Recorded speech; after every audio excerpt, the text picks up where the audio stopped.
वर्ष 2014 की बात है। नरेंद्र मोदी प्रचंड बहुमत के साथ प्रधानमंत्री बने। ये वो समय था जब मोदी की लोकप्रियता चरम पर थी। जनता के मन मस्तिष्क पर मोदी छाए हुए थे। चैनलों पर मोदी के बारे में कोई भी कार्यक्रम हो, जबरदस्त व्यूअरशिप मिलती।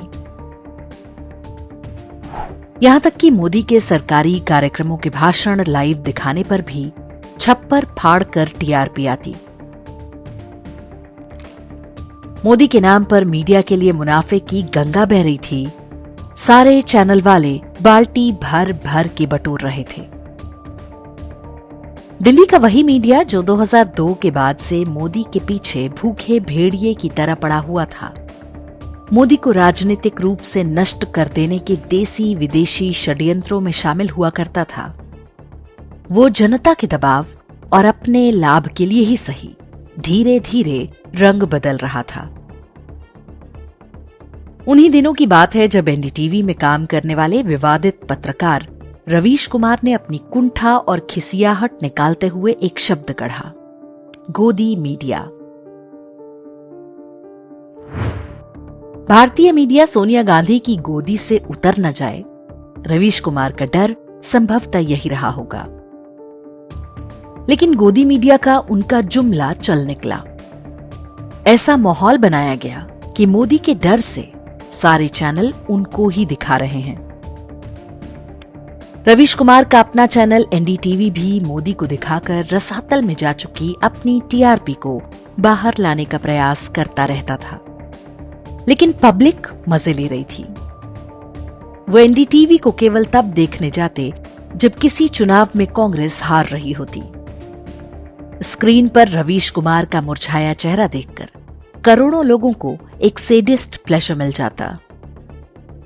सब समझ रहे थे कि कौन किसकी गोदी में है। सबको याद था कि ये वही रवीश कुमार है जो कांग्रेस सरकार का खुलकर बचाव किया करता था। इसलिए क्योंकि उनका सगा भाई ब्रजेश कुमार पांडे बिहार में कांग्रेस पार्टी का नेता है। उस पर एक दलित बच्ची से रेप और सेक्स रैकेट चलाने जैसे आरोप रहे हैं। गोदी मीडिया का वो जुमला जो एक फ्रस्ट्रेटेड व्यक्ति ने गढ़ा था, वो आज पूरे देश में एक हत्यारी और बलात्कारी भीड़ का स्लोगन बन चुका है।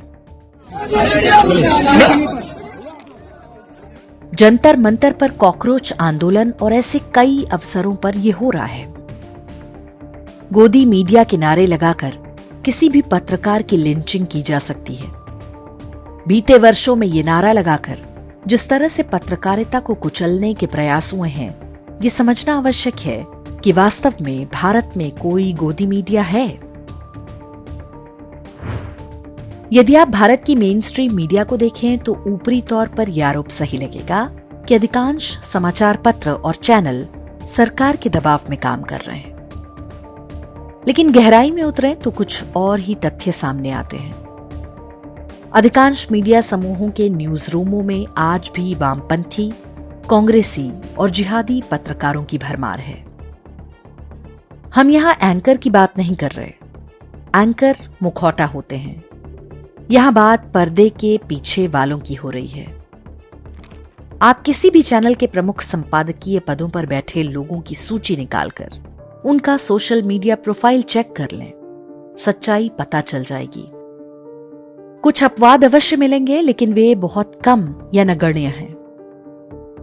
ये स्थिति किसी एक मीडिया समूह की नहीं, लगभग हर जगह है। राष्ट्रवादी और हिंदुत्ववादी पत्रकारिता की धर्मध्वजा अधिकांश रंगे सियारों के हाथ में है। सबका अपना कुछ न कुछ व्यक्तिगत स्वार्थ है। भारतीय मुख्यधारा मीडिया के न्यूज रूम का ये वैचारिक झुकाव संयोग मात्र नहीं। अधिकांश मीडिया समूहों के मालिकों ने एक रणनीति के अंतर्गत बीते दशकों में अधिकांश ऐसे पत्रकारों को बाहर कर दिया जिन पर उन्हें राष्ट्रवादी या भाजपा समर्थक होने का संदेह था। राष्ट्रवाद के चोले में एक एंकर के रूप में कुछ एक्टर बिठाए गए ताकि ऊपर से ब्रांडिंग ठीक रहे। जिस दिन बीजेपी की सत्ता गई, उन एंकरों की एक्टिंग बदलते देर नहीं लगेगी। भारतीय मुख्यधारा मीडिया के इस वास्तविक चरित्र को साबित करने के लिए हम उनके एडिटोरियल स्ट्रक्चर की पूरी पोल पट्टी खोल सकते हैं, लेकिन वो बहुत लंबा हो जाएगा। इसलिए अभी हम अपनी बात केवल कुछ उदाहरणों के माध्यम से बताते हैं। पहले बात सबसे नए नवेले गोदी मीडिया एनडीटीवी की। कांग्रेस और मुल्ला मिशनरी तंत्र की आंखों के तारे प्रणॉय रॉय के एनडीटीवी को 2022 में अडानी समूह ने अधिग्रहित कर लिया। 2009 से 2010 के बीच प्रणॉय रॉय ने अडानी से 400 करोड़ रुपए से अधिक उधार लिया था। लौटा नहीं पाए तो पहले से तय शर्तों के अनुसार अडानी ने एनडीटीवी को टेक ओवर कर लिया। अडानी ने संजय पुगलिया को संपादकीय प्रमुख बनाया। संजय पुगलिया पहले टाइम्स ग्रुप और आज तक में कांग्रेस बीट कवर करते थे। 2014 से पहले तक वे कांग्रेसी मीडिया इकोसिस्टम के सबसे भरोसेमंद व्यक्ति थे। 2004 के बाद कांग्रेस उन्हें डीडी न्यूज का प्रमुख भी बनाना चाहती थी। पृथ्वीराज चव्हाण और अंबिका सोनी जैसे नेताओं के जरिए पुगलिया जी की पहुंच गांधी परिवार तक थी, लेकिन 2014 से पहले हवा बदली तो वे भी राष्ट्रवादी बन गए। संजय पुगलिया प्रधानमंत्री मोदी के मीडिया सलाहकार भी बनना चाहते थे, लेकिन मोदी जी को संभवतः उनका इतिहास पता था, इसलिए दाल नहीं गली। संजय पुगलिया ने अडानी के एनडीटीवी में जिन कथित पत्रकारों को भर्ती किया, उनकी सूची निकाल कर देख लें। अधिकांश कांग्रेसी और कार्डधारी कम्युनिस्ट हैं। रवीश कुमार ने अडानी को व्यक्तिगत रूप से गालियां नहीं दी होती तो वे आज भी एनडीटीवी में ही होते। प्रणॉय रॉय के समय मोदी और हिंदुओं को गाली देने वाले अधिकांश पत्रकार आज भी एनडीटीवी में हैं और सुखी हैं। इंडिया टुडे वाले राहुल कमल को एनडीटीवी का संपादकीय प्रमुख बनाया गया है। वे निष्पक्ष होने का नाटक करते हैं, लेकिन मीडिया में सब जानते हैं कि उनकी गर्भनाल भी कांग्रेसी तंत्र से ही जुड़ी हुई है। एनडीटीवी को भले ही आज गोदी मीडिया कहा जा रहा हो, लेकिन उसकी गोदी में आज भी वे ही खेल रहे हैं जो पहले खेला करते थे। कुछ अपवादों पर मत जाइए। अब बात अंबानी के चैनल नेटवर्क 18 की। पहले राघव बहल नेटवर्क 18 के मालिक हुआ करते थे। उनके पिता पीएन बहल आईएएस अधिकारी थे। वे इंदिरा गांधी के प्रेस सचिव हुआ करते थे। अधिकारी के रूप में उनकी सबसे बड़ी उपलब्धि यही थी कि उन्होंने इमरजेंसी की घोषणा का वह संदेश लिखा था जिसे ऑल इंडिया रेडियो पर प्रसारित किया गया था। कांग्रेस और गांधी परिवार के कृपापात्र होने का लाभ पीएन बहल को मिला और उनके सुपुत्र राघव बहल मीडिया टाइकून बन बैठे। लेकिन गलत व्यापारिक निर्णयों के कारण नेटवर्क 18 कर्जे में डूबता चला गया। वर्ष 2012 में राघव बहल को 5,400 करोड़ रुपए की आर्थिक सहायता रिलायंस से लेनी पड़ी। जब पैसे नहीं लौटा पाए तो रिलायंस ने नेटवर्क 18 को टेक ओवर कर लिया। ये व्यापारिक प्रक्रिया पहले से चल रही थी, लेकिन माहौल ऐसे बनाया गया कि मोदी सरकार आने के बाद अंबानी ने नेटवर्क 18 खरीद लिया। अंबानी आ तो गए, लेकिन नेटवर्क 18 के न्यूज रूम में आज भी कांग्रेसियों का बोलबाला है। केवल 2 ताजा उदाहरण देते हैं। आपको याद होगा कि नेटवर्क 18 के चैनल CNBC TV 18 ने फेक न्यूज फैलाई थी कि मोदी सरकार विदेश यात्रा पर टैक्स लगाने जा रही है। स्वयं प्रधानमंत्री मोदी को इसका खंडन करना पड़ा था। इसी प्रकार अमेरिकी मीडिया समूह ब्लूमबर्ग ने जब भारत द्वारा अपना सोना बेचने का झूठ फैलाया था तो नेटवर्क 18 ने भी बिना जांच पड़ताल के उसे आगे बढ़ाया था। अंबानी के जिस चैनल को वे गोदी मीडिया बताते हैं वो किसके लिए खेल रहा है, आप स्वयं निर्णय कीजिए। नेटवर्क 18 के ही एक मैनेजिंग एडिटर ने चैनल में रहते हुए राहुल गांधी की चमचागिरी में एक किताब लिखी थी। जब सोशल मीडिया पर हंगामा हुआ तब जाकर उसे बाहर किया गया। चैनल के प्रबंधन को पहले से पता था कि वो कांग्रेस का पुराना कार्यकर्ता रहा है, फिर भी वो एक ऊंचे संपादकीय पद तक पहुंचा तो ये केवल संयोग नहीं, ऐसे ढेरों पत्रकार वहां आज भी हैं। तीसरा उदाहरण है इंडिया टुडे आज तक समूह का। ये वो मीडिया समूह है जिसका जन्म ही इमरजेंसी के दौर में हुआ था। आपातकाल के विरुद्ध उनके संघर्ष की कई कहानियां आपको सुनने को मिल जाएंगी, लेकिन सच्चाई कुछ और ही है। 2024 लोकसभा चुनाव के समय इंडिया टुडे समूह को इंटरव्यू में प्रधानमंत्री मोदी ने अरुण पुरी का नाम लेकर उनकी भूमिका पर चुटकी ली थी। इमरजेंसी का एक फायदा हुआ, अरुण पुरी को इंडिया टुडे का जन्म हुआ। जो भी फायदा हुआ वो तो उनकी रोजी रोटी का सवाल है। इंडिया टुडे आज तक समूह की निष्ठा कांग्रेस से अधिक गांधी परिवार के प्रति है। राहुल गांधी को लॉन्च करने के 1 दर्जन से अधिक प्रयास इंडिया टुडे समूह ने ही किए। मालिक ही नहीं, आज तक समूह के सभी प्लेटफॉर्म्स की संपादकीय टीमों और संपादकों को देखें और उनकी व्यक्तिगत राजनीतिक निष्ठा पर ध्यान दें तो समझ में आ जाएगा कि वे किसकी गोदी में बैठे हैं। इंडिया टुडे समूह हिंदुओं को जातियों में बांटने के अंतर्राष्ट्रीय षड्यंत्रों में कैसे सहयोग करता है, इस बारे में हमारे वीडियो का लिंक आप YouTube पर इसी वीडियो के डिस्क्रिप्शन में देख सकते हैं।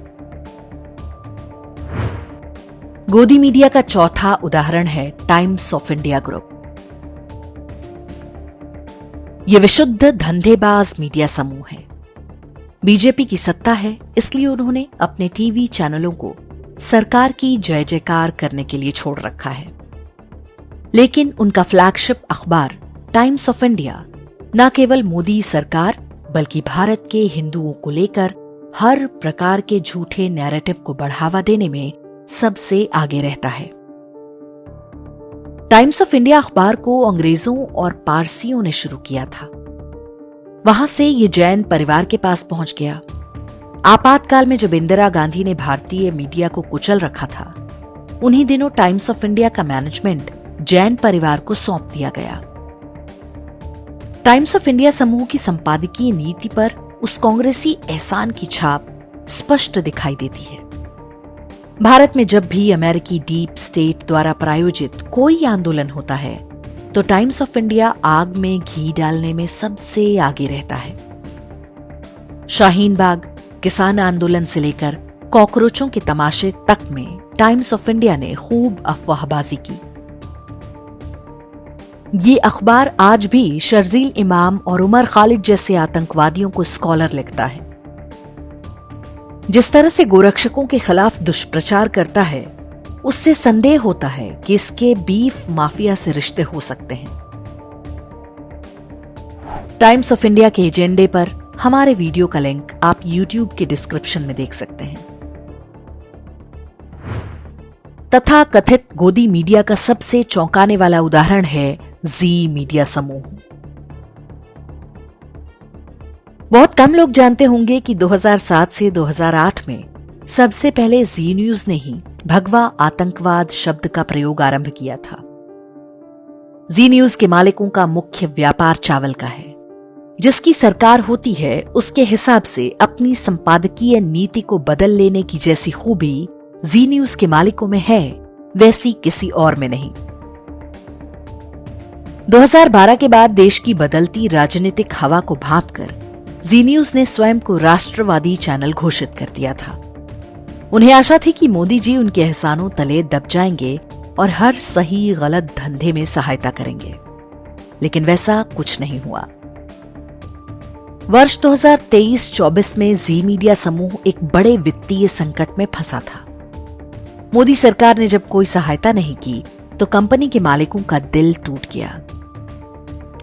जी मीडिया के संस्थापक सुभाष चंद्रा को अचानक देश में मीडिया की आजादी पर खतरा और लोकतंत्र की चिंता सताने लगी थी। जी न्यूज पर गोदी मीडिया का ठप्पा बहुत मजबूती के साथ लगा हुआ है, लेकिन इसके भी न्यूज रूम में आपको अधिकांश मोदी विरोधी ही पत्रकार के भेस में बैठे मिलेंगे। जी न्यूज के मालिकों का मोदी और बीजेपी ही नहीं, राष्ट्रवाद से भी मोहभंग हो चुका है। लेकिन जब तक बीजेपी की सत्ता है तब तक मजबूरी है। जी मीडिया ग्रुप कितनी तेजी से रंग बदल सकता है, इसका उदाहरण 2018 का मध्य प्रदेश चुनाव है। जैसे ही कमलनाथ के नेतृत्व में कांग्रेस की सरकार बनी थी, जी न्यूज तत्काल राष्ट्रवाद का चोला फेंककर कांग्रेसी बन गया था। गोदी मीडिया के हमने केवल 5 उदाहरण दिए हैं। बाकी मेन स्ट्रीम मीडिया की स्थिति भी ऐसी ही है। सच यही है कि गोदी मीडिया यदि कोई है तो वो कांग्रेस की गोद में है। 2014 के बाद से जो कांग्रेस की गोद से बाहर दिखाई देते हैं, वे भी मजबूरी में हैं। मोदी के पास सत्ता की ताकत और सोशल मीडिया नहीं होता तो यही तथाकथित गोदी मीडिया अपना असली चेहरा दिखा रहा होता। वाजपेयी सरकार के समय ऐसा ही हुआ भी था, जब आए दिन वाजपेयी सरकार के खिलाफ झूठे स्टिंग ऑपरेशन किए जाते थे। 2004 में यूपीए सरकार बनने के बाद लगभग सभी मीडिया समूह सोनिया गांधी के दरबार में दंडवत लेट गए थे। उन दिनों किसी अखबार या चैनल पर जरा सी भी नेगेटिव खबर छप जाए तो प्रधानमंत्री से लेकर मंत्री तक मालिकों और संपादकों को फोन करके हड़काया करते थे। मनमोहन सिंह के मीडिया सलाहकार रहे संजय बारू ने अपनी पुस्तक द एक्सीडेंटल प्राइम मिनिस्टर में बताया है कि एक बार एनडीटीवी मनमोहन सरकार के नॉन परफॉर्मिंग मंत्रियों के बारे में कार्यक्रम दिखाने जा रहा था। प्रसारण से पहले प्रधानमंत्री मनमोहन सिंह ने सीधे प्रणॉय रॉय को फोन किया और जमकर डांट पिलाई। प्रणॉय रॉय ने तत्काल वो प्रोग्राम ड्रॉप कर दिया। एनडीटीवी ही नहीं, उन दिनों लगभग सभी चैनल अपनी न्यूज लिस्ट अहमद पटेल को भेजा करते थे। 2009 के बाद जब यूपीए सरकार के घोटाले खुलने शुरू हुए, तब भी मीडिया ने उन्हें दबाने का भरसक प्रयास किया था, लेकिन तब तक सुप्रीम कोर्ट में केस पहुंच चुके थे। जनता में असंतोष बढ़ रहा था। तब जाकर मजबूरी में मेन स्ट्रीम मीडिया ने कांग्रेस सरकार के घोटालों से जुड़े समाचार दिखाने आरंभ किए। भारतीय मीडिया का पक्षपाती चरित्र यदि आपने समझ लिया है तो यह समझना भी महत्वपूर्ण है कि कोई एंकर या रिपोर्टर गोदी मीडिया नहीं होता। किसी एंकर या रिपोर्टर को भला बुरा कहना व्यर्थ है। संपादकीय नीतियां पीछे से तय होती हैं। आपातकाल के बाद कांग्रेस ने मीडिया के महत्व को बहुत अच्छे से समझा था। उन्होंने अपने कई वफादारों को पत्रकार के भेस में स्थापित किया। उन्हें तरह तरह से उपकृत किया जाता था।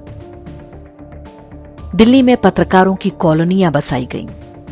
दक्षिण और पूर्वी दिल्ली के प्राइम लोकेशन पर कौड़ियों के भाव पर घर दिए गए।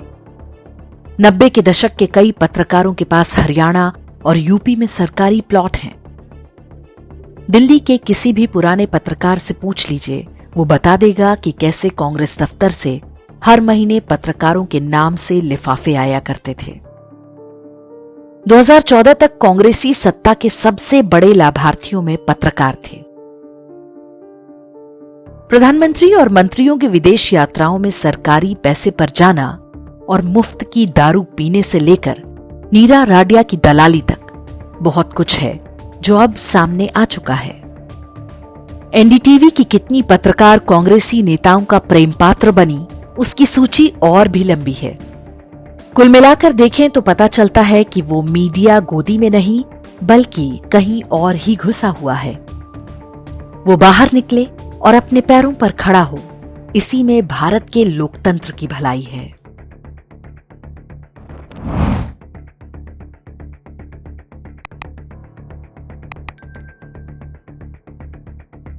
इंडेक्स ऑनलाइन के वीडियो समाज को समर्पित हैं। आप इनको डाउनलोड करके जैसे चाहे वैसे प्रयोग कर सकते हैं। चाहे तो आप हमारे टेलीग्राम चैनल से जुड़ सकते हैं। वहां सारे नए पुराने वीडियो आपको मिल जाएंगे। हमारे सोशल मीडिया लिंक हर वीडियो के डिस्क्रिप्शन में होते हैं। हमारा एकमात्र उद्देश्य हिंदू समाज को जागृत और एकजुट करना है। इसमें सहभागी बने। धन्यवाद।